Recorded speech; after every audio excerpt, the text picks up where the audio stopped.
All right, looks like I got some some sound here. Très bien. Bonsoir, bonjour. Let's see. I think we should meet in Paris when this is all over, right? Nope. Relative minor to F major is D minor. Nope, not E minor. Oh, dang it, I touched my face already. Cheers. Okay, so the rule is if I touch my face, you have to take a drink of something.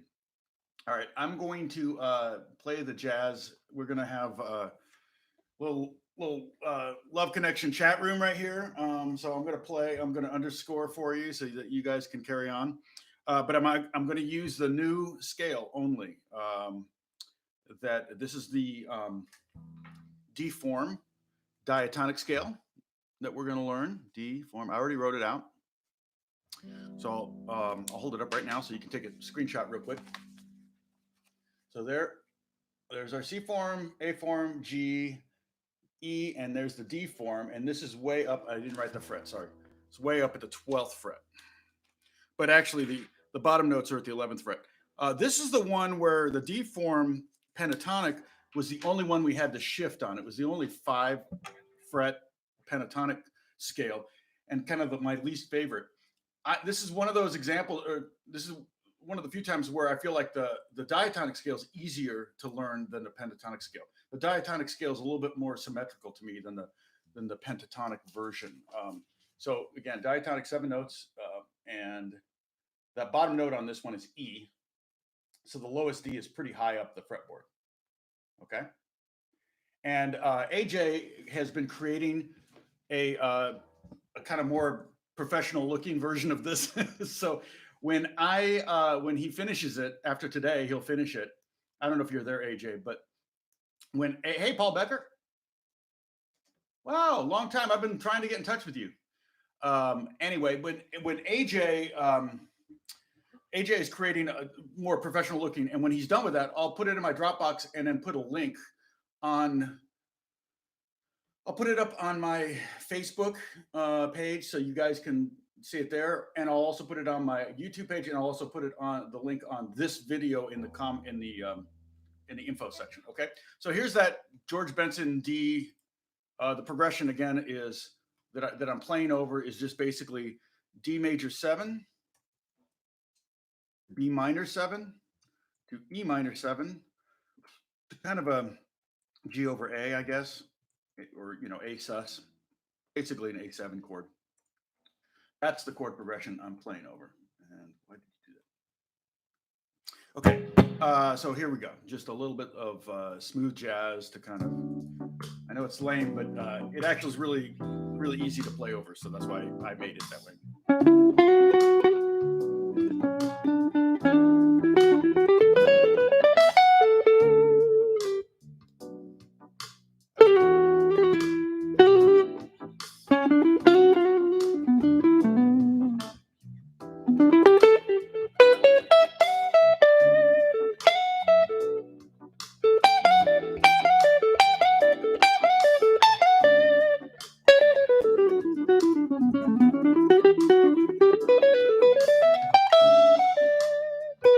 Anytime you have two notes in a scale that are 3 frets apart, you can always do the chromatic thing. Only one of those notes is outside the key, and you're going by so fast you don't really hear it.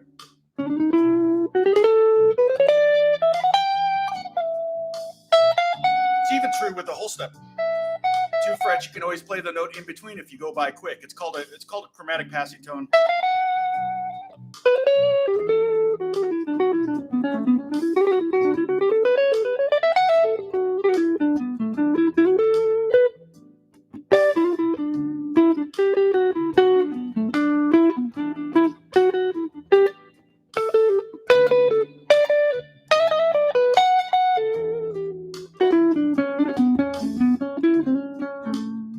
C sharp. Remember I talked about if you sit on one note through a chord progression, that note's going to have a different flavor it's going to have a different relationship to each chord. So it could be inside or outside. So check this out. If I hit the F sharp, is inside here on the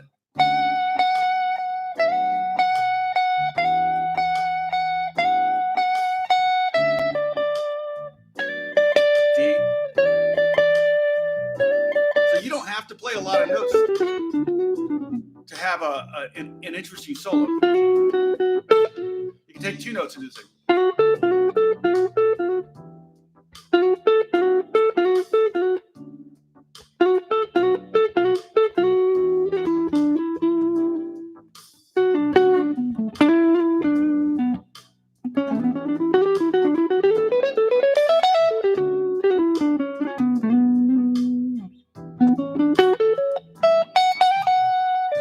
Okay, so that's enough of that. So, and now to show you the scale. So the let's do a little warm up though. Michael Miguel or Michael, I don't know how you say your real name, but hey AJ, I was just telling him that you're gonna do a new I think, did you make a mistake in that? You said you fixed a mistake, but I didn't see a mistake, but maybe I missed it. But I'll check it more thoroughly when you do the last one.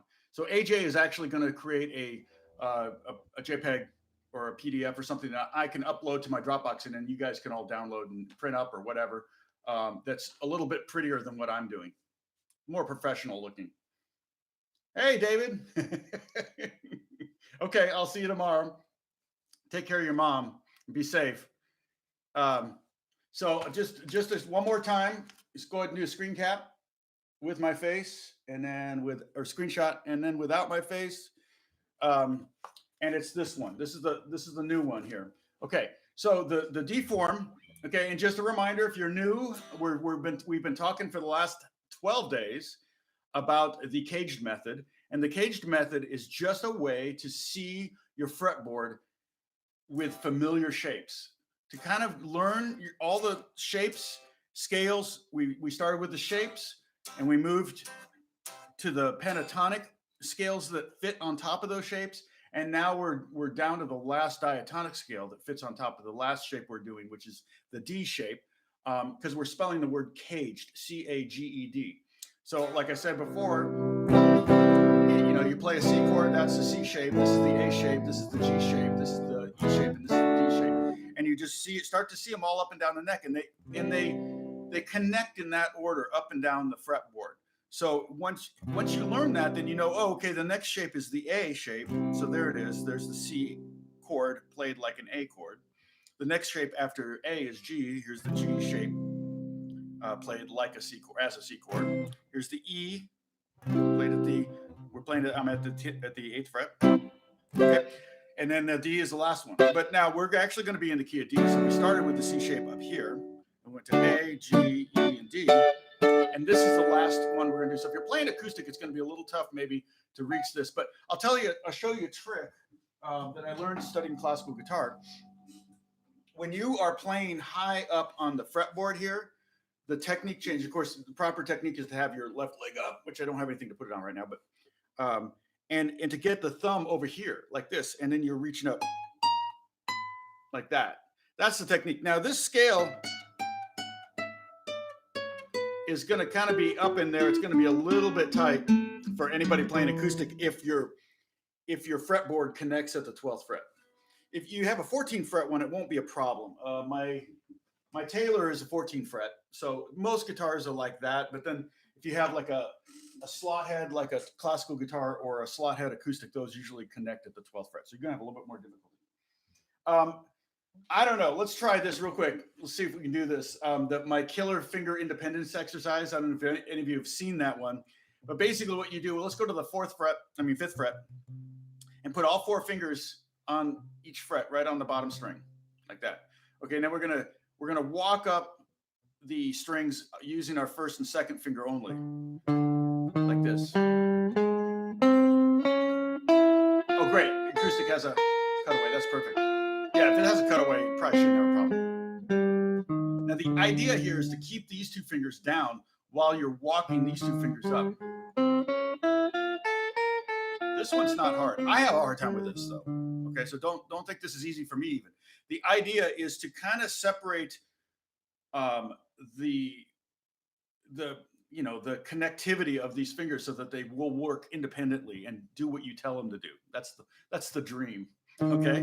Here's now, if you keep these two fingers down here, okay, so you're keeping the first finger and the fourth finger on the bottom string, then you walk down. This one's hard. Probably the hardest one.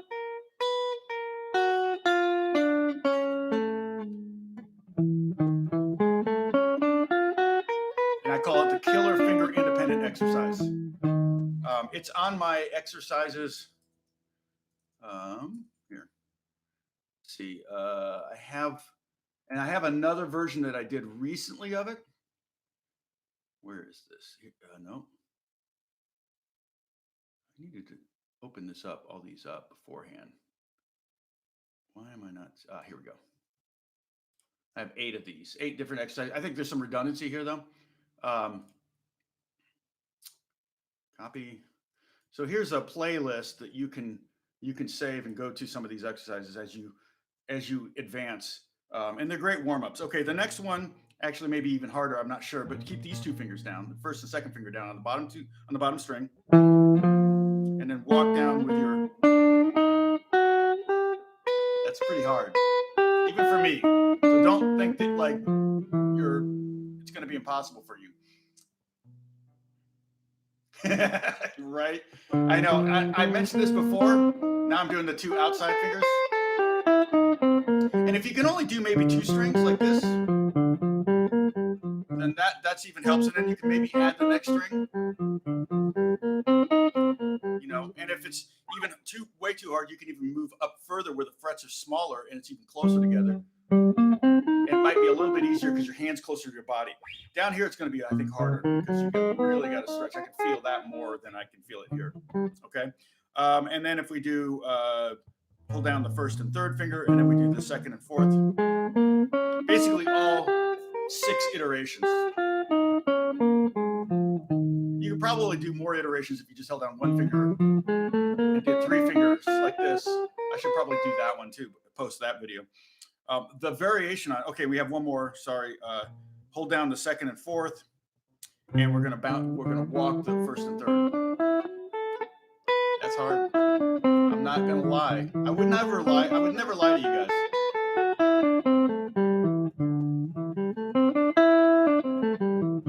Okay, but that's basically a good exercise to kind of warm up a little bit, and also to tick off your hands, and to get some independence in your fingers.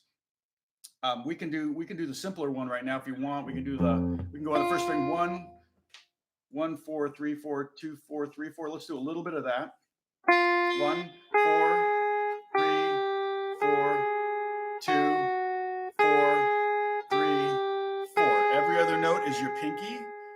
And so your pinky is going to get a lot of work in this one. It's a good pinky workout. 1, 4, 3, 4, 2, 4, 3, 4. Move up a fret to the 3rd fret. First finger on the 3rd. 1, 4, 3, 4, 2, 4, 3, 4. So a couple more. 4th fret. 1, 4, 3, 4, 2, 4, 3, 4. And then 5th fret. 1, 4, 3, 4, 2, 4, 3, 4. Yeah, I've done some. There's a few exercises up there. Like I said, there's 8, but I think there's some redundancy because I think that the one that has this, there's the 2 simple exercises. Let's see, where's that? 2 left-hand exercises. Can I? Dang it! I have to open it to get the stop. All right, share, copy. So that exercise I just did is here. It's one of the 2 exercises I teach you in this video. Isn't that funny? You never used your ring finger. Yeah, a lot of bass players really emphasize one and their first finger and their 4th finger. It's interesting, but I find I do that too when I'm playing bass. A lot of times I'll play because it's such a longer thing. I'll play the 1st fret with the 1st finger and the 3rd fret with the 4th finger like that, because the frets are so big down there. Okay, Now, what else? Oh, I was saw something about somebody mentioned arthritis. Yeah, I mentioned this before. I've got a Kelly, the girl. In fact, if you want to check out later, check out Kelly and I just released a song, a cover of Ed Sheeran's song Tennessee or I don't know how you say it. And the her dad is a rheumatologist, so I want to do an interview with him. And oops, that's not how you spell. Let's see if we can find it. Ah, here it is. Okay. So here's a video where I did all the instruments on this. I produced it, played piano, played bass, programmed the percussion, and it's a great Ed Sheeran's. Ed Sheeran's great songwriter. Oh, on the 1/4, Michelle, you on the 1/4, you're having a hard time getting your pinky to hover. Yeah, is Diana? Are you here? I think you're here, right? You were doing the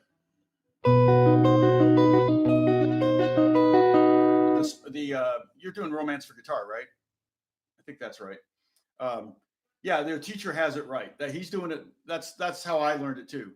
I have a slightly simpler version than that for students, but I don't know it's any easier. It's just that bar and that stretch is really hard for Romance for Guitar. The whole rest of the piece is pretty darn easy. Except for maybe the B7 chord down here, but that's still easier than the B7 chord up here. And it's kind of more like a B with a flat 9. Okay, so let's get to the. I'm going to take a drink. I should have touched my face so you all could take a drink too. But oh, Pepper's doing. Sorry, thanks, Kathy. Kathy's keeping track of everybody. Is Pepper here? I haven't seen Pepper yet. She's probably at her guitar lesson. No, Pepper's not here. It's not Diane. So anyway, Diane was freaking out. She's like, "Wait, I'm learning Romance for Guitar." Okay, so the shape that we're building around now is the last shape we're going to do. Saving all the datas is the D shape. Okay, and that's kind of what we're kind of treating as kind of the 5th shape in the CAGED method. But again, it depends on what shape you start on. They're still going to go in the same order. If we're doing A, it would be A, G, E, D, and then the C shape would be the last one.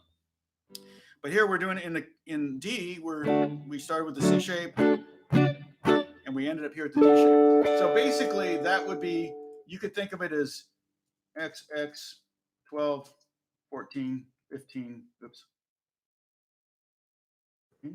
Okay, and that's our D shape, D chord, but it's also a D shape. This happens to be. Oops, D shape. Okay. I knew you had a weird brain, Kathy. So you could also, if you want to visualize, like, you know how sometimes you play D with the F sharp in the bass, like this. You could visualize it like that, and so then it would be 1. Like that, okay? And so that, and by seeing that, you don't have to play that. It's not really easy to play, okay? But by seeing that, you have 6 of the 12 pentatonic notes, okay? The pentatonic scale, let's go over that again. You're gonna put your first finger on the bottom string at the 12th fret, 12, then 14, so 3rd finger, 12, 14, 12, 14. So the first 3 notes in this pentatonic shape, at first you're thinking, oh, this is an easy pentatonic shape. And see,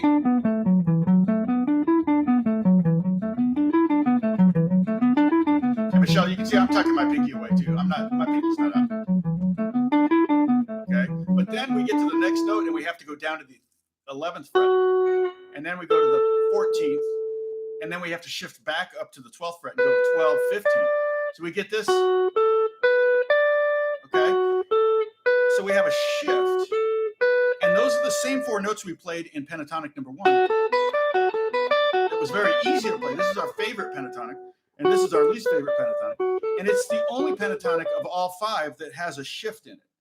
And so we're actually, the pentatonic kind of occupies a 5 fret region or neighborhood. Okay, so we have 12, 14, 12, 14, 12, 14, 11, 14, 12, 15, and then we finish off with another 12, 14. And then backwards would be 14, 12, 15, 12, 14 with the pinky if you can, 11 with the first finger, then reach up with the third finger and grab 14, 12, 14, 12, and on the last string, 14, 12. Okay? Oops.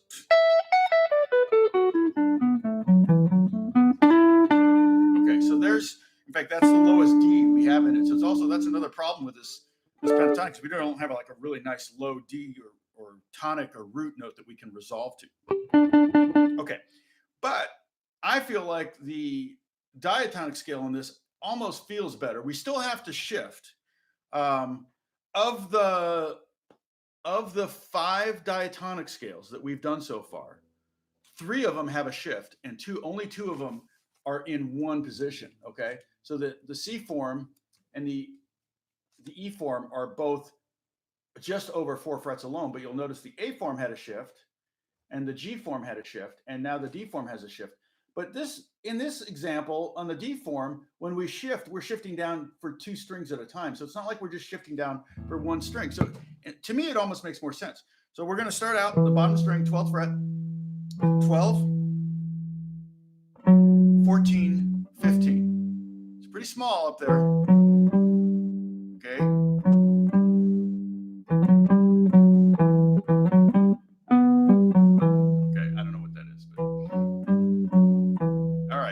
There's our first notes, and then the next one is just going to be 12 and 14. Okay, so we have 12, 14, 15, 12, 14. And note-wise, remember the notes in the scale, we're doing a D major. It's D, E, F sharp, G, A, B, C sharp. Those are the 7 notes in the D major scale. Now, for those of you who are wanting to think of this as a mode that's starting on this note, this would be, there's a place in France, right? Oh my gosh. So you could think of this as an E Dorian scale. For those of you who want to think about it as, okay, what's the lowest note? What's the mode that we're playing? I am going to start that mode lesson tomorrow, I think. Or maybe day after tomorrow. No, maybe tomorrow. I'll decide. It depends on how much we get done today. All right, so there's our first 2 strings on this particular scale. E, F sharp, G, A, B. Now we're going to shift down a fret. And the nice thing here is it's very symmetrical. We're going to do 1, 2, 4, 1, 2, 4. So it's going to be 11th fret, 12th fret. Yes, 2 p.m. Eastern time. 11th fret, 14th fret, 11th fret, 12th fret, 14th fret again. So on the middle 2 strings, we have this very familiar pattern that we've been doing a lot. On all of these scales, all have this pattern in it somewhere. So and the notes are C sharp, and then here's D, the root, E, F sharp, G, and A. Don't need to know that. Ultimately, I would love for you to know all the notes on your fretboard. You know that. But you can turn that into a little exercise, a good little picking exercise. You could even do something like,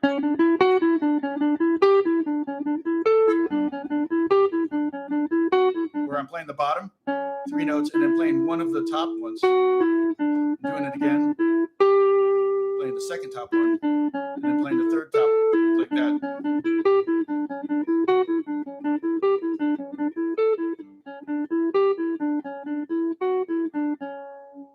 It's half of C repeated, fret 2 and 3. I'm not sure what that means, because we're up here at the 11th and 12th fret. The shape we're doing now is we're actually up to the D shape, which would have been probably less than 5 that we're building on. Okay, now the last 2 strings, we move back up to the 12th fret and we go 12, 14, 15, 12, 14, Oh, okay. Sorry, you're right. Let me do that. That'll help right there. Sorry. And I can move the mic a little closer. I forgot I turned it down because I was recording guitars last night, and it was recording too hot. And I have it set a little higher for you guys because it's mostly just me talking. Is that better? Okay, so we have, again, the top two strings starting on the second string, 12, 14, 16, 12, 14, 16. Okay, let's start at the bottom, start again. Here we go. 12, 14, 15. Next string, 12, 14. Shift down a fret, next string, 11, 12, 14. The third string, we're going to do the same thing. 11, 12, 14. Okay, next string, back up to 12, 14, 15, 12, 14, 15. Okay, now let's go backwards. 15, 14, 12. Next string, 15, 14, 12. Next string, 15, 14. Sorry, we're going to shift down. 15, 14, 12, 11, 14, 12, 11, 14, 12, and then 15, 14, 12. And if you want to resolve it back down to the root note in the key of D, we just go down to 10th fret, right? So if you hear that,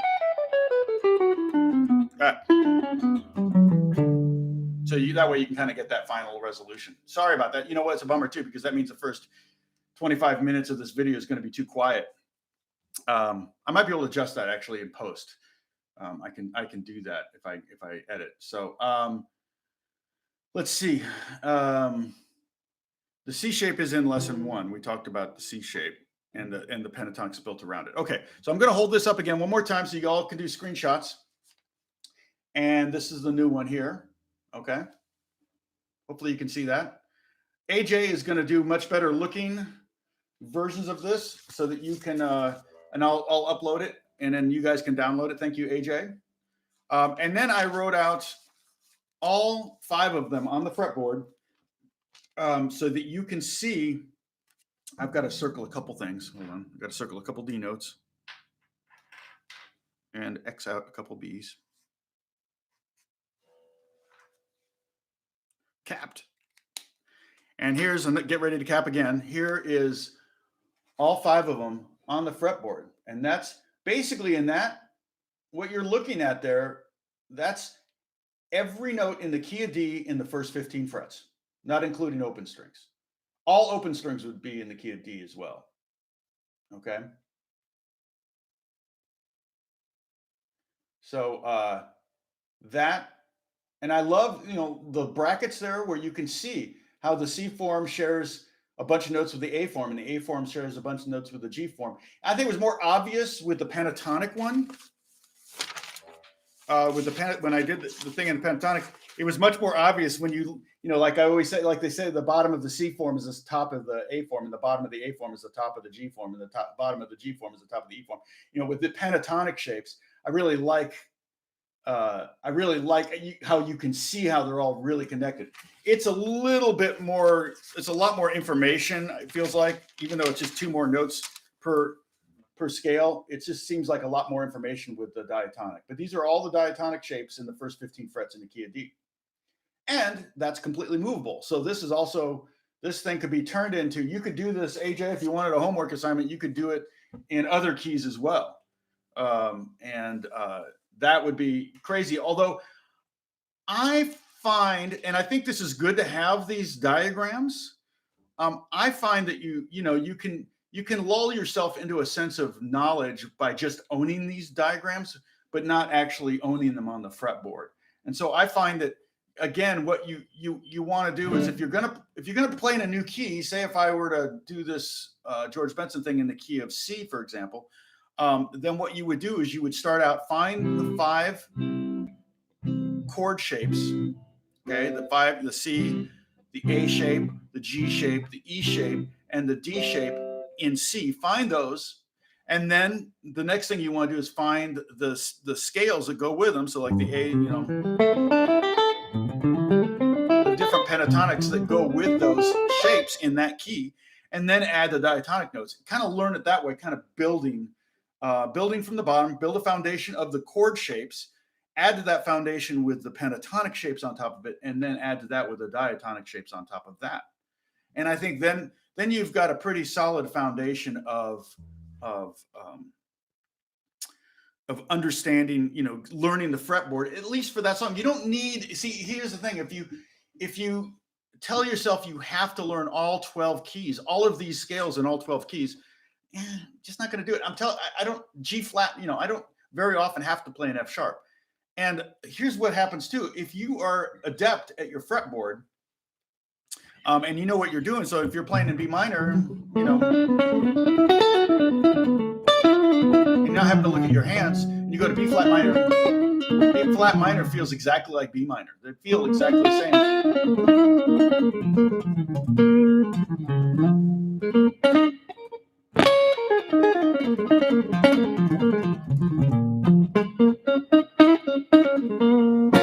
Yeah, you can build on the pentatonic minor, and all of those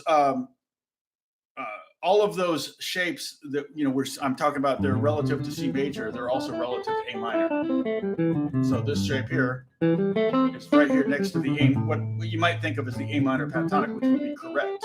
There's also C major pentatonic if you start on that note. And we're in the key of D, of course, so it'll be here. Okay. Yeah, I think I pretty much covered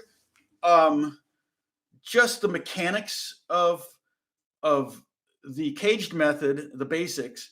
I do have some videos, a few videos on quick licks in different CAGED shapes. I might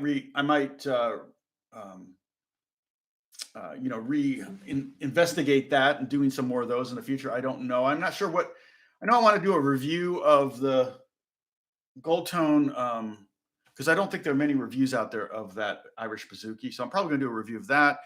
I think I want to do a couple more videos for my the business of making music, even though that's not super popular. I think I have a total of 70 video titles, and I've done 21 or 20.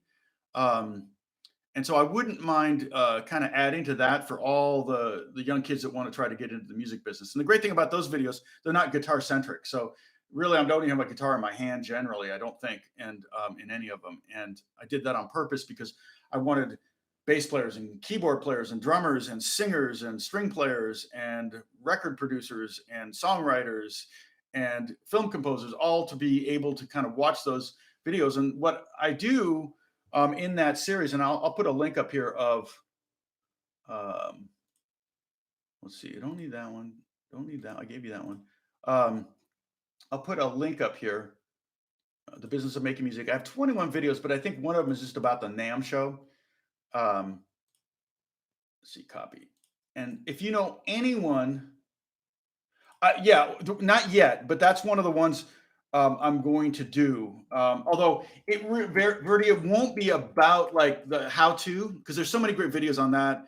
And I use Logic. It will be basically the premise of that video will be learn how to do it.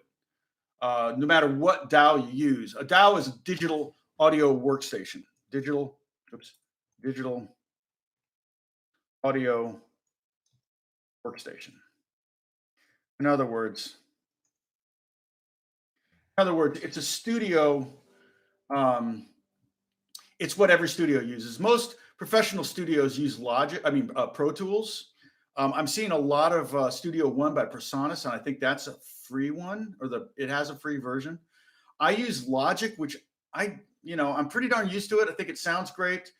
And Logic, it used to be $1,000, and it was $500. Now it's only $200.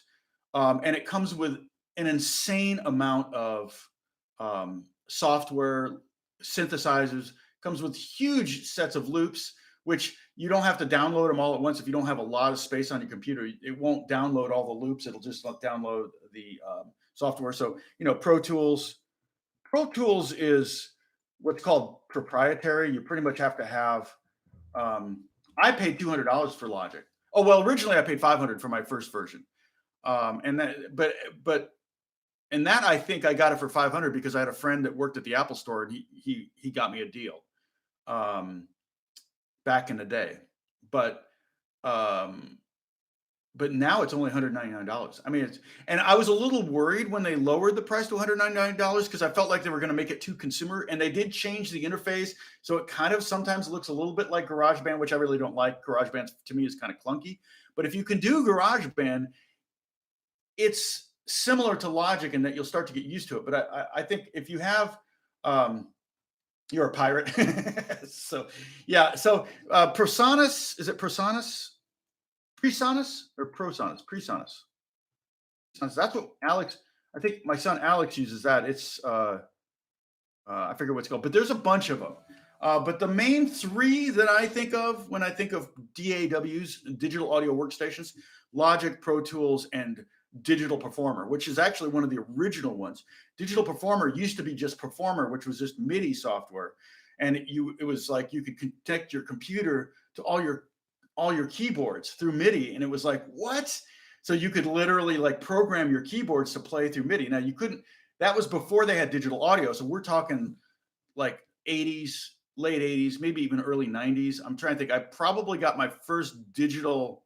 I think I got, and I started on Digital Performer. I got that in probably 80 or 97, 98, something like that. Who disliked this video? I don't know. You can see who dislikes. Where are the dislikes? Oh, I know, right? I always wonder, why are you disliking a free lesson? You know, when I quit teaching, I was charging $70 an hour. It's like I just gave you $70 essentially. Why are you hating on it? I did a video on one of my favorite comments. I did a video on getting new students. And back when I was teaching and when I was struggling and trying to get new students, I kind of calculated some ways to get new students. One was to give away free lessons at silent auctions, because silent auctions were usually in, rich people went to silent auctions, and you give away 2 or 3 lessons and you put this high price on there or whatever, and somebody would buy it, and you end up giving away 3 free lessons, but the money went to charity, so that was cool. And you would get a new student, and chances are their probably parents are pretty rich and they're not going to complain, and they're going to probably keep taking lessons. And so that was one trick that I used to get new students. Well, at one point in the lesson, I said, yeah, when I first moved to California, I was charging, what was it, $10 an hour for lessons. And then I moved it to 20 and then 30 and then 40. But what I would do is I would only up it for new students. So my old students would keep paying their whatever they started at. So attrition would take care of that. So ultimately all my students would be paying at one point $60 or $70, something like that. And someone commented, $70 for a lesson? He said, I wouldn't even pay God $70 for a guitar lesson. What about poor people? F them, right? And I'm like, you're watching a free video on YouTube. So I didn't understand his ire, because it was like I was totally doing it for free. Let's see. What? Yeah. Well, I mean, Guillermo or Guillermo, I don't know how to say your name. I'm so sorry. I'm so bad with that. The thing is, you guys this is for me. This isn't for you. You think I'm doing this for you, but I'm doing it for me because I'm getting to hang out with you guys, and I'm getting to be, get to mess around and laugh and play guitar and show off and all that stuff. So, and I'm a very much a people person. And when I moved to California in 1983, doing studio work, of which I did very little of, unfortunately, I really wanted to do more. But when I did very little studio work, it was a group effort. You would be in a room with a bunch of other musicians, and it would be this very fun thing. And there was a thing that developed, like studio musicians generally have a good sense of humor. They're really cool. They're really laid back, because you're stuck in a room sometimes for hours and hours, 8, 10, 12 hours at a time, in a room with no windows or clocks. It's like a casino. In a casino, there are no windows, no clocks. And so you're stuck in this room, the studio, and you're playing. And if you're a bump on the log, if you're a Debbie Downer, if you're, just a horrible person to be around, you're not going to get called back, no matter how good of a player you are. They'll call a lesser player just because you're not fun to hang around. So by attrition, by natural selection, the players that just were cooler or chiller or had a joke at the ready, they would generally do well in the studios. And I'll tell you, Tommy Tadesco, who was kind of my studio grandfather in a way, he was one of the main reasons I moved to LA, was because he had a Tommy Tadesco. He had an article in Guitar Player, and you can just Google this, and it's really fun. Tadesco. I know his sons.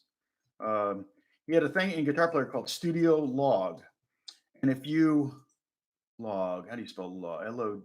How do you spell log? My brain is shut off. Maybe just G.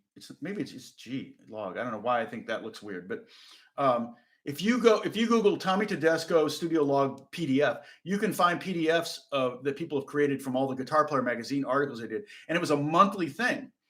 And what he would do is I don't have one handy, but he would say what the show was. It may say Love Boat, and it say what the composer was or contractor, was maybe Mike Post, and then it would say hours worked, 3 hours worked, and pay, it would say $350, and I'm like, $350 for 3 hours? This is in the 70s. $350 for 3 hours work? And it would say he played his Yamaha classical guitar, his Ovation acoustic, his Gibson electric, he played wah-wah, whatever, and then it would say, tell a story about the session and something interesting about the session, and usually something funny, and then it would have a picture of the chart. Yeah, he was a member. He's like really, his son is the son that did the movie The Wrecking Crew. So if you can find the movie The Wrecking Crew, you can probably find it on, well, you just wrote it, so I don't need to write it, but really, really, it's not a great documentary, but it's amazing. And it took forever for him to get to release it. I actually donated money to Damon to make, who was making it, or Denny Tedesco was making. Damon's his other son. Denny made the video, but he couldn't release it. He could only show it once at film festivals. Like, he couldn't release it. He couldn't do a theatrical release or anything like that. So the only way you could see it is if you went to a film festival to see it. And I did that a couple times just to see that movie. And the reason was because in the movie, there's little bits of 125 songs. And pretty much, if you're my age or older, or, within 10 years of me, you're probably going to know every song that they play. And they interviewed Carol Kaye, and she was the bass player on so many songs. She basically wrote the bass line to The Beat Goes On. Beat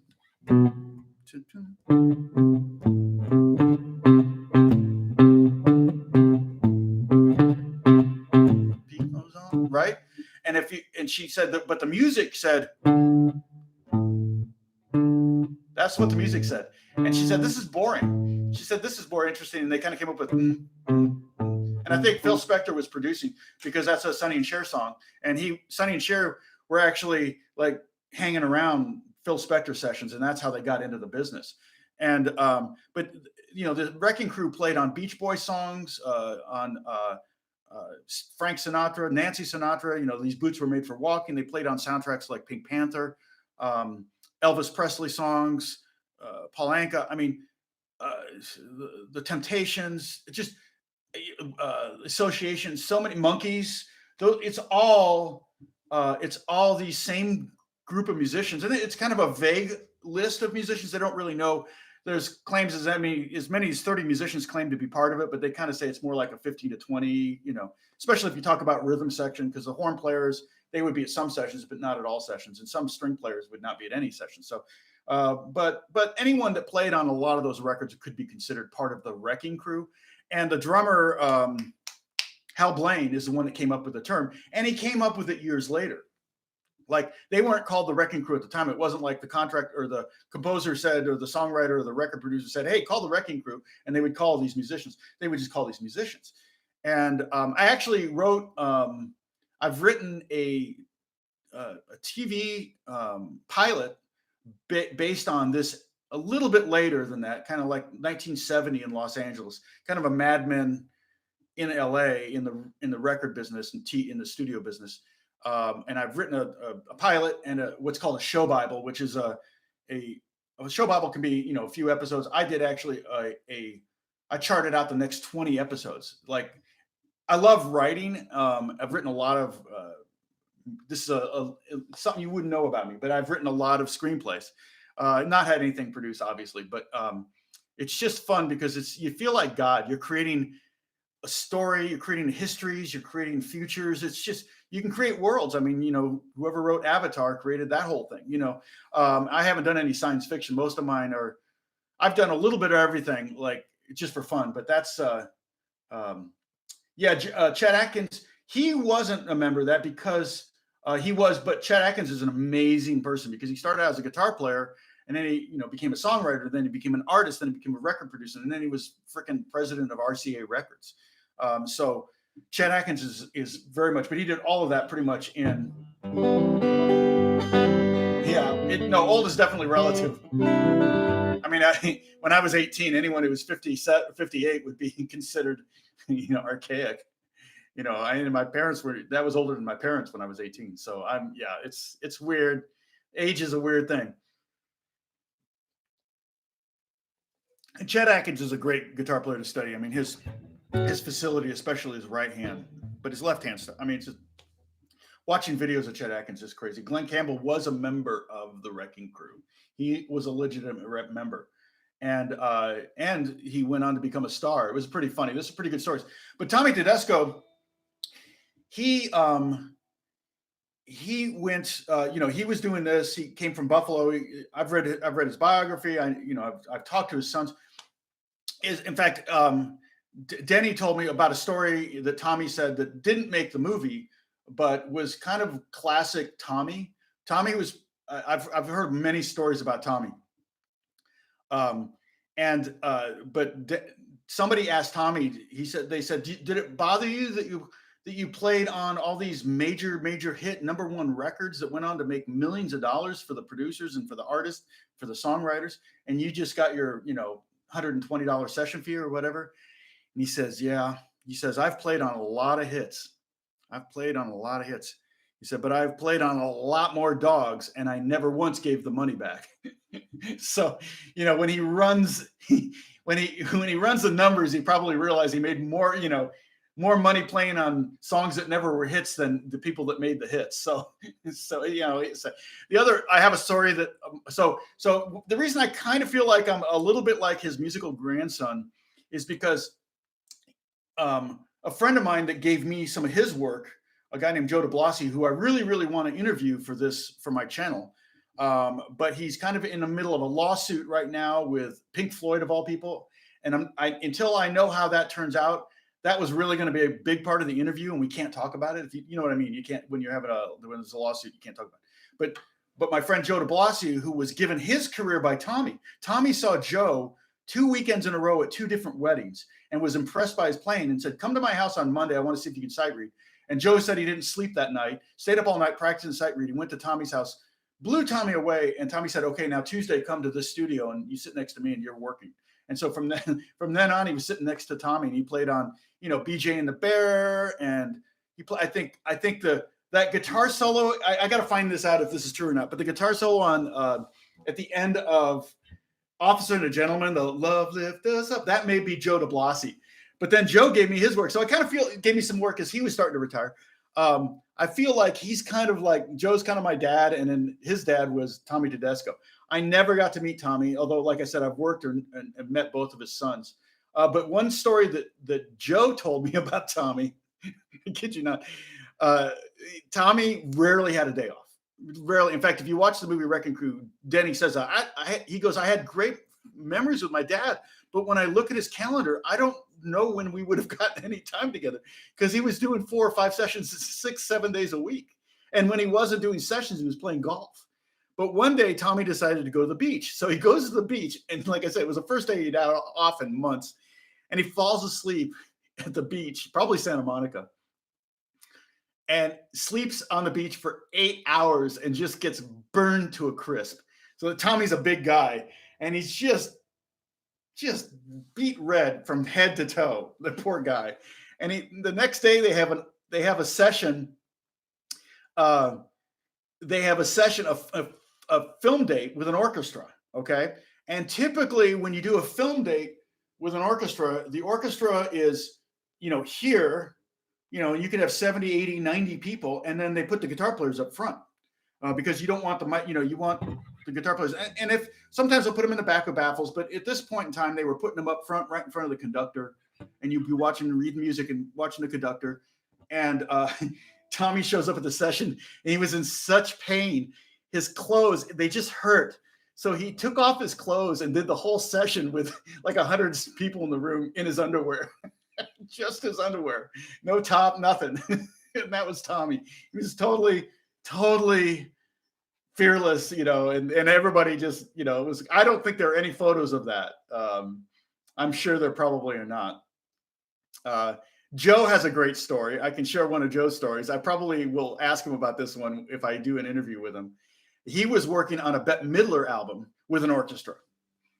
And he said the arranger for he was playing classical guitar, and he said the arranger for this record tended to write really busy guitar parts.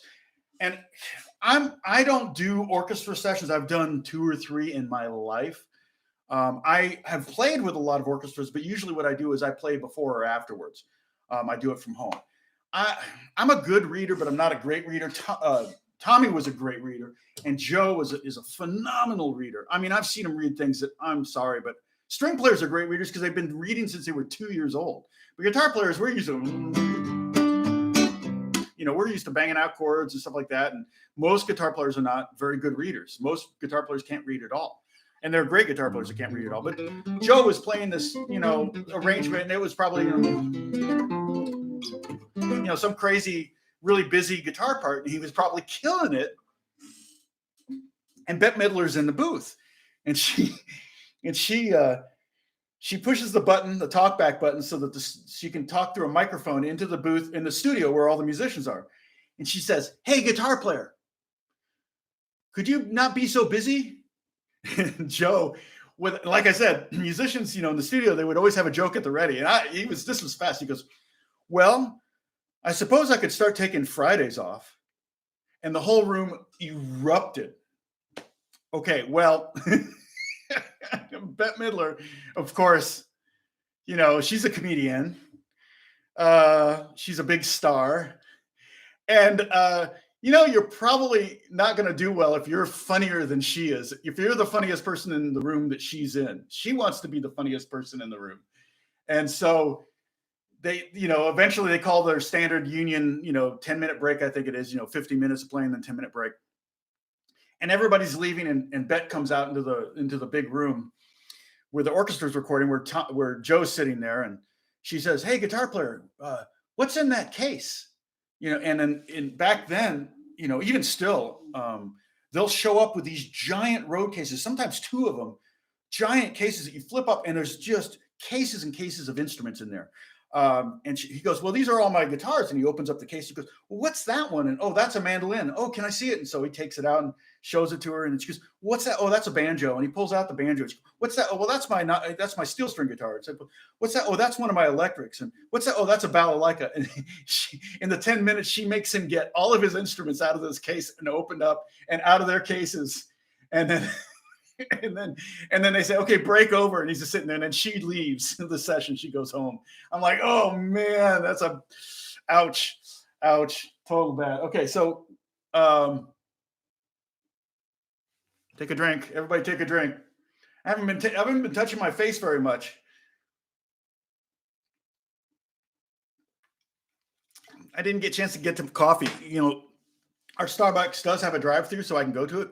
But there's a long line out there, and I don't want to wait 30 minutes in a drive-through for coffee. So I've kind of been going without it.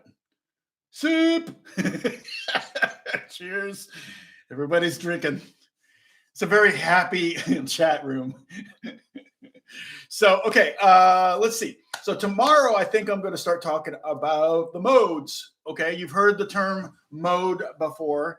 And I was just doing a little bit of study of my own on the modes of harmonic minor. We're not going to do that. We're just going to do the modes of, we're going to start with C major, and that's it. But I'm going to teach you about the modes. I'm going to teach you the formulas of the modes. We're going to use the formulas to create modes, and we're going to learn about the different types of parallel modes and relative modes. And hopefully, I think I've got it down so it's not scary. And a la mode. In fact, yeah, we may have to do paella mode for this. And I will probably, I will probably do it in over a period of 3 or 4 days. What I want to teach you guys, and I hope to make a real video of this at some point. It's just hard. I wish I had some skills in like creating, but me, my goal is for these videos not to take too much time. I mean, if I was getting 1 million views for every video, then oh yeah, then it's worth spending the time on. But when I do these, especially the did I post a link for the business of music ones? I did, right? Like these videos, they don't take me very long to do. It's just me telling about the business. I think I already did post this one.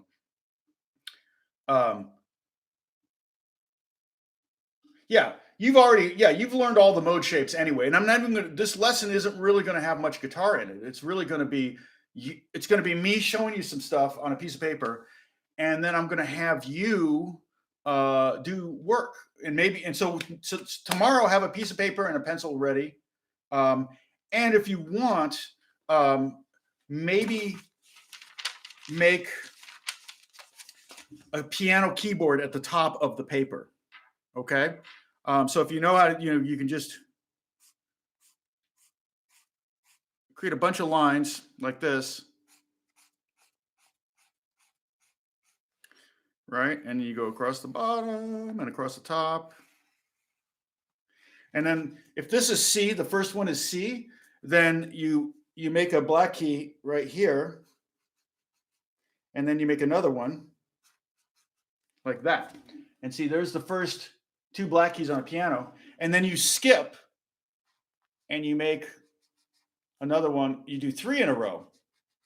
And you've all seen a piano before, so it'll look familiar as you do it. But go ahead and make one of these on the top of your page for tomorrow. And maybe two octaves or more. I did probably close to 2.5 octaves here. You don't have to do 88 keys. No reason to do that. But the reason that you would do more than 2 octaves is because we're going to start on different notes, and we're going to start C and go to C, and then we're going to go D to D and E to E, and that's how we're going to discover. Very, very easy way to discover all the modes, understand them, and then we're going to analyze them, and then we're going to create our own. And so you guys can, we're going to play paper piano. So hopefully at the end of next week, you'll have a basic understanding of the modes that you can take deeper if you want. And then that also helps us in the future when we're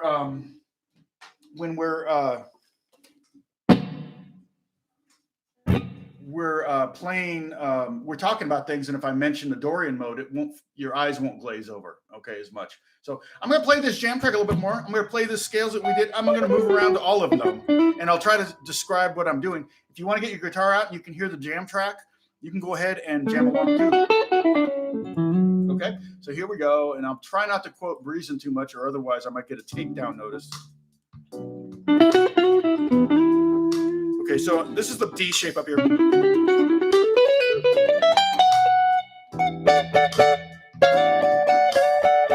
Even sliding the D chord like that sounds great. Yeah, Dorian's the second mode, that's right.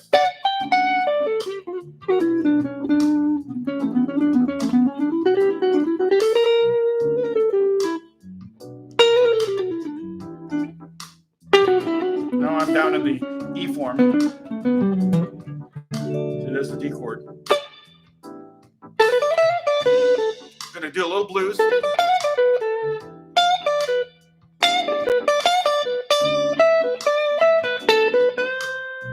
Playing a C note, which is out of the key, but just kind of has a crying sound to it.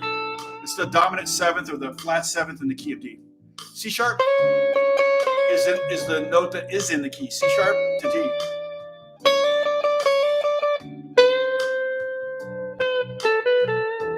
But for some reason that C works even when there's a C sharp in the chord.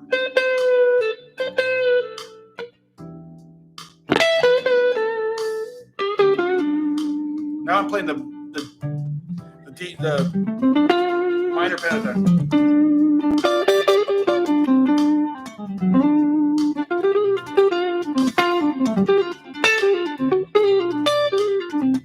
We may not be playing much guitar tomorrow. Like I said, it's going to be more paperwork we're going to be doing. Now I'm going more in diatonic. Somebody asked about arpeggios. Here's some arpeggios.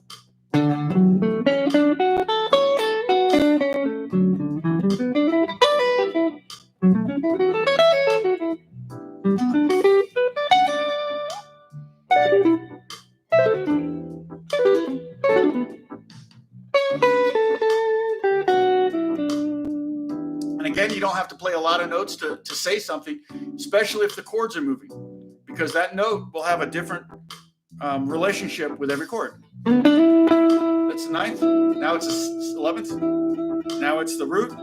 Now it's the fifth.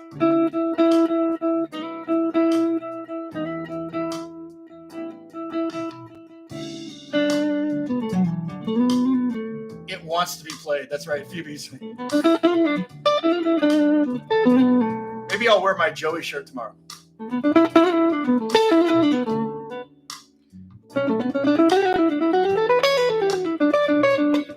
We're actually really good friends with Dottie Cox, who's Courtney Cox's sister. She kind of looks like her too. It's really weird. But it's weird because their kids are like, you know, Aunt Courtney.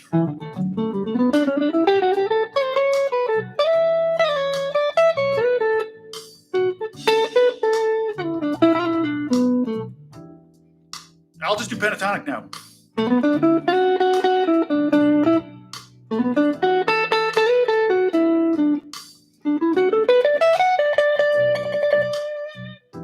Also, you can play scales that hit each note twice. That's just a nice device, melodic, device to do. You can do three.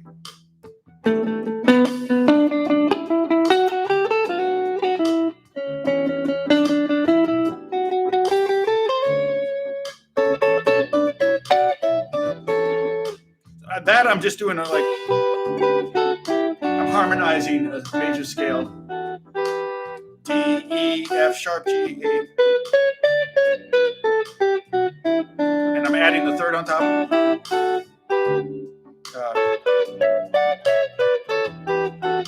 But then I'm adding an octave below that third. And George Benson would do that all the time.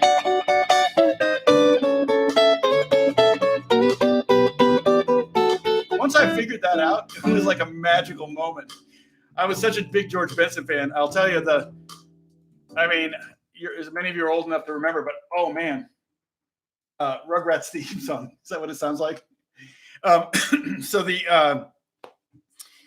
remember like devouring George Benson, but also Charlie Parker. I was really into the jazz sax player Charlie Parker, and so I would get these records, and I would try to figure out these solos. And what jazz chord am I playing over? See, I'm sorry, I missed a question. Oh, you need to learn what chords are associated with all the modes. Yeah. Maybe I'll go there too. We can talk about it's going to have to be bar chords. So if you can't play bar chords, it might be tough. But we can talk about that too.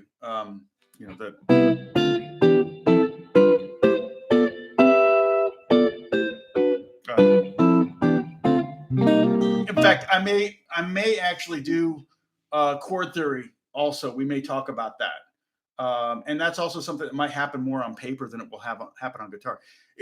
Music theory lays out much better on a keyboard. It's much easier to teach on a keyboard. It's kind of easier to see, but ultimately it doesn't do us any good if we can do all that stuff on the keyboard. We can't do it on the guitar. So I will try to incorporate the guitar. That kind of supports my premise that you really want to learn the fretboard as much as possible. And again, my trick for doing that was when I was a kid, I put together note cards and I wrote one note on each card and shuffled them, and then would pull that note out. And if it said F, I would try to find an F on every fret. On every string, not using the open strings. And eventually I started to learn my fretboard. I mean, at first it took me a minute, like F, okay. Well, there's F, okay. F on this string, A, B, C, D, E, F, okay, there. Okay, D, E, F, okay, there's F. You know, it would literally take me that long. But eventually it was just, you know, this, you know, and you start to see patterns. But that's one great little trick for learning your fretboard, is just to kind of give yourself what is it called? Flashcards. Thank you. You're very welcome, Ira. I appreciate all of you. You guys, you know, seriously, like I say, this isn't for you. This is for me. I need this time more than you know. It's really something to look forward to every day. This is day 12. We've done this for day 12. Now the question is, you know, hopefully we'll get to the top of this curve and we'll start seeing the bottom, seeing it go down. And you know, the temptation will be to get back to normal too fast. But I think what's going to happen for all of us is it's going to be a new normal. You know, I'll tell you what I did was I took a pencil to the bank today to do the ATM, and I pushed the buttons and everything with a pencil. That's probably going to be a permanent thing for me. The social distancing thing may be a normal thing for a long time. So the hope is that this doesn't come back next year. The hope is that if it does, we're already kind of got enough things in place that we can keep it slammed down. Eric, there you are. God bless you. How are things in Texas? You have a home studio, right? Eric's a great drummer. I mean, oh my gosh, a great drummer. And hopefully you have a home studio so you can be working. For me, my days aren't much different. Do I have a video on how to play a song or progression without looking at a chord list? The chords in the key, but I don't have an ear for it yet. That's awesome, Eric. Mikkel, I don't. Let's see. Play a song or progression without looking at a chord list. I don't know quite what you're asking, but depending on how advanced you are, you could check out my series on drop 2 chords, and that one, let's see, let me find it, see if I can find it real quick. This thing is crazy. It's 36 videos, and it's really amazing way to start seeing. This is pretty advanced stuff here.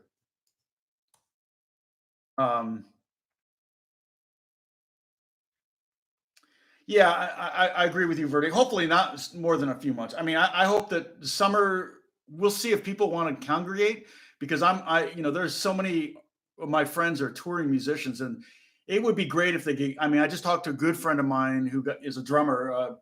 Eric, you know, Sergio Gonzalez, and he was all set to tour with Pablo Cruz, and all those dates got canceled. And it's a lot of, you know, there's just, you can't replace that income. So I'm hoping that people will be willing to congregate again. There'll be a whole new paradigm shift on, you know, janitorial services and things like that. There'll be hand railings will be the number one thing everybody's cleaning. I mean, floors can be dusty, who cares? But man, anything that people touch is going to be, and I think people are just going to do a lot less touching of things if they don't have to. You're probably going to see people wearing masks all year round, which is not necessary, I don't think, but unless you're sick. That's another thing that's going to be the new normal. We're not going to be able to go to work sick anymore. They won't allow that. You won't be able to go to school sick, which is a drag, because it's like, come on, really? It's more work for me to take a day off than to go in sick. And so, you know, but that's going to be a new normal, I think. And of course, there's the vaccine. And one thing I heard about the coronavirus is that right now they're observing the strain and they're not seeing a lot of mutations, which is really good, because what that means is that maybe like the SARS vaccine, it can just be one vaccine. It'll probably work forever, or at least 10 years. Whereas the flu, I think, goes through so many mutations that they have to reinvent the vaccine every year for the flu. Yeah, everybody's going to be a germaphobe. I think that'll prevent any rise. But the goal will be, once we flatten this thing out and start seeing the back end. And I think you're right, Verdi. I think it's going to happen sooner than later. I think they're predicting the peak to be in the US to be sometime in mid-April. I think we might actually hit the peak sooner than that, which as long as it's not a spike peak, it would be nice to start seeing some of the numbers come down. The other thing is don't be scared too much by the numbers because I think they're going to start testing a lot more. I saw that Abbott Labs came out with a 5-minute test that they're going to be able to do 50,000 a day starting April 1st. So once we start having more testing, you're going to be testing people that are maybe asymptomatic or have mild symptoms. That's been part of the problem with some of the deaths is that they've had to wait so long for the return, the information because it took a long time for the labs to process the samples. Sometimes sometimes 72 hours. That they didn't start treating it as a virus until you got the positive result. And so that caused some people to, I think, that pass away. And that's a shame. But ultimately, it's just a learning thing. And they're getting faster now. So, well, the checks will be coming too in April. And that's going to be very helpful. Also, just to encourage you, I've been doing this. We live in Granada Hills, and we have a little Granada village not too far from here. If you walk down the street, there are a lot of businesses closed. But as you walk down the street, I always try to be an encourager. And one of the things that you can notice, okay, which of these businesses could be done at home? So they're probably working from home, like insurance offices, things like that. They can be done from home. And without any human contact. And then some of the businesses that are important, in fact, insurance is one of them.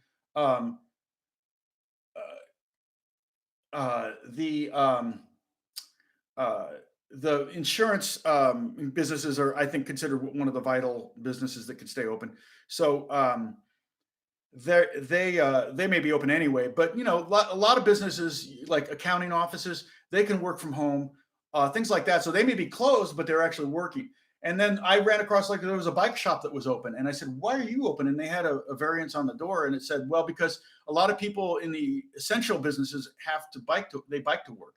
In LA, that's pretty common. So he's a bike repair and bike sales shop. So he's allowed to be open. So I think that will be kind of one of the things that will be forthcoming, or I'm sorry, I'm getting distracted. Squirrel. Someone's texting me and it's showing up on my screen. But one of the things that can encourage you is that know that maybe, it's not 100% of the business aren't closed. It's more like 40%. It's like hair salons and nail salons and Pilates studios and anything where you're grouping together or it's unessential. Those were, and that's the other reason why I think New York's getting hammered is because 8 million people use public transportation on a regular basis, whereas in LA, it's only about 1 million. So that is a lot of exposure. And the subways are still running. I mean, I have friends that are still taking the subway in New York, and my nephew had it. Pretty sure he had it. He's in New York, and my niece, I was talking to her yesterday, and she thinks she already had it. But because they're young, they're not getting tested. So the numbers are going to go up when they start testing more, and that'll look scary.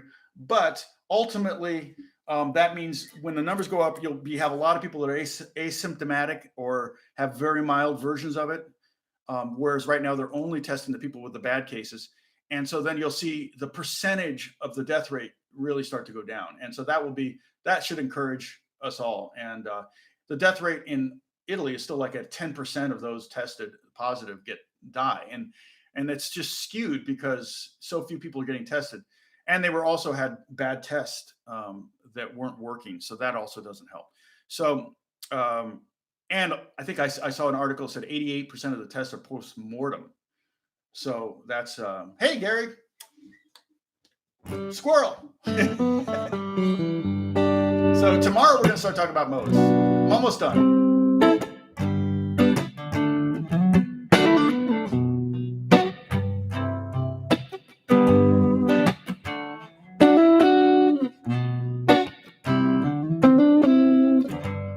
Cutting a video tip of your own? On what subject? For lighting and holding for lighting and holding. So you're going to light it on fire and then hold it? Why would you keep holding it? Illinois, John, take care of yourself.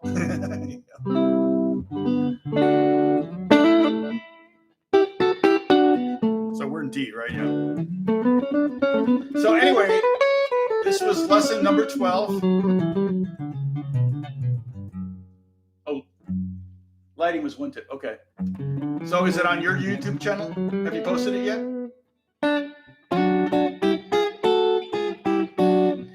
Yeah, I wonder how many states are represented. We got 32 people up right now. That's pretty good. Yesterday was kind of weird. It was like in the 20s, low 20s and high teens the whole day.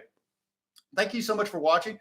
Also, thank you for I see you guys click on those Amazon links.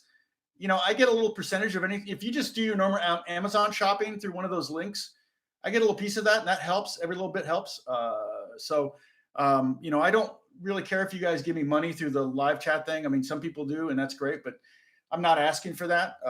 I make money from YouTube a little bit, and enough to justify doing this, I feel like. Squirrel.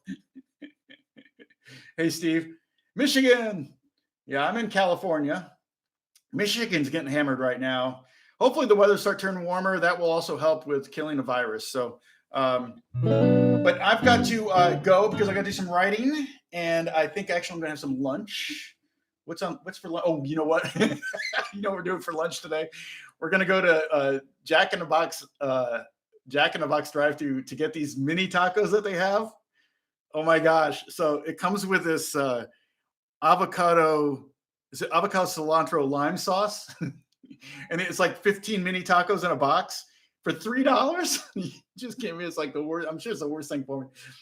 But we're going. If you're stuck in New York City and you can't get to a Jack in the Box, I apologize. But yeah, there actually was pretty darn good. So I'm that's lunch today. Hopefully my wife has waited for me. So New Jersey. Oh, Mikhail, take care of yourself, man. God bless you. I'm really, I hope none of you get sick. Hey, when we're sitting here alone in a room doing our guitar lessons, we can't possibly get exposed. I'll tell you, one of the worst places that I don't even want to know how many people got it was guitar stores. How many times is, like one guitar could be played by 50 people in a day. I mean, that would just be, yeah, the mini tacos have the sketchy meat. I don't know if it's meat or if it's just cheese. Is this touching my ear? I mean, touching my face? You guys want to take a drink? Here we go. Take a drink. Everybody take a drink. I touched my face. All right. Okay. Yeah, I don't really want to know what's in there, but they're pretty good. Actually, their tacos are pretty greasy. I've always been super greasy, but they would do what is it, 3 for $1 or something like that. When you're poor, when you got no money, or you're like late night session and they're open 24 hours, it's like, yeah, I'm just going to. Okay, hold on.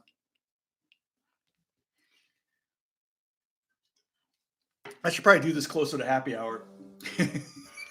So, but anyway, we're going to pick up with modes tomorrow. I may or may not have a guitar in my hand for most of that lesson. We're just going to start on it. So for tomorrow, have a piece of paper handy. If you can, go ahead at the top of it and draw a piano keyboard like this. White keys, and then the black keys are 2 black keys, and then 3 black keys, and then 2, just like a piano keyboard. I'm sure you could probably print a piece of paper up. There's probably websites where you can go. Just for future reference, I don't know if this, actually, I've never noticed if they have it, but this is a great website if you ever need music paper or tablature for any instrument. I love this website. All right. Let's see. I think did you finish your thing? So this website is really, really good for printing paper, stuff like that.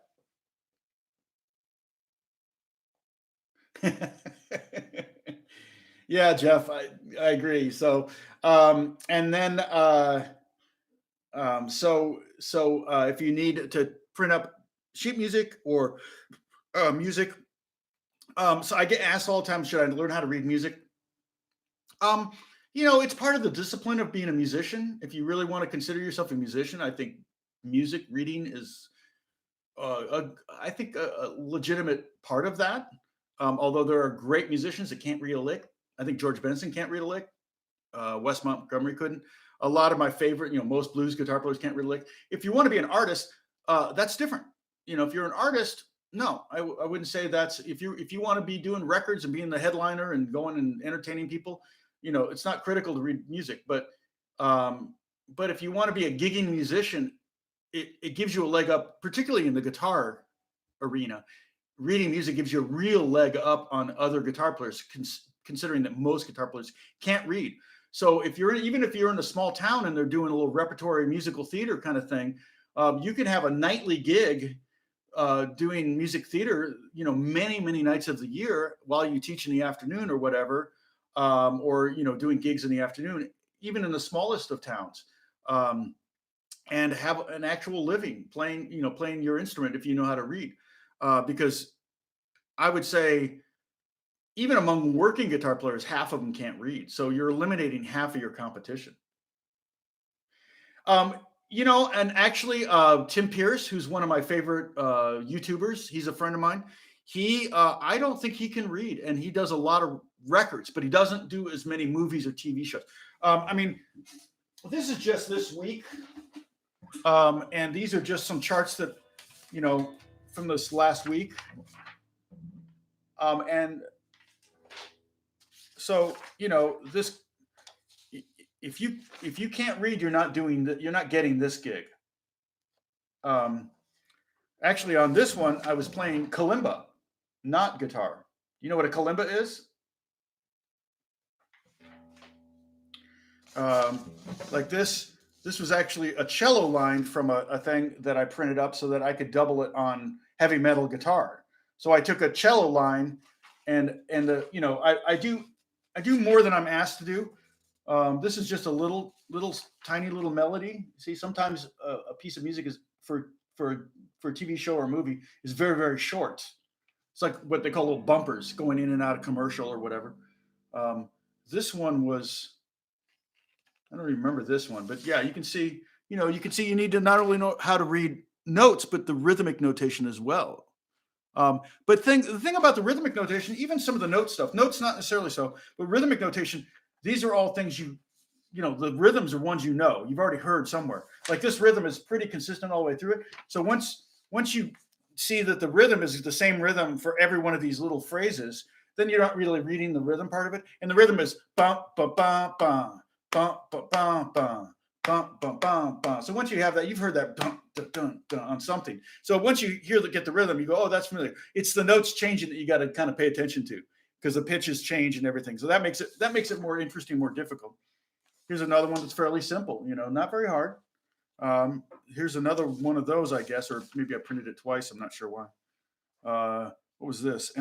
This was whose movie was this? Oh yeah, this was a movie I just did called Grandma Dearest. And so you can see, this is just one of the instruments. I think that was, I don't remember what instrument that was. Oh, that was, I played that on 12-string electric. I played that on my Rickenbacker 12-string. So anyway, yeah, cello song. The cello song, I don't know the cello song, but cello melodies can be played on guitar. Cello pieces have been arranged for guitar. Usually they have to be arranged in some way. You can't necessarily play them note for note. You have to kind of do a variation on them or something, or maybe change the key to make them more guitar friendly.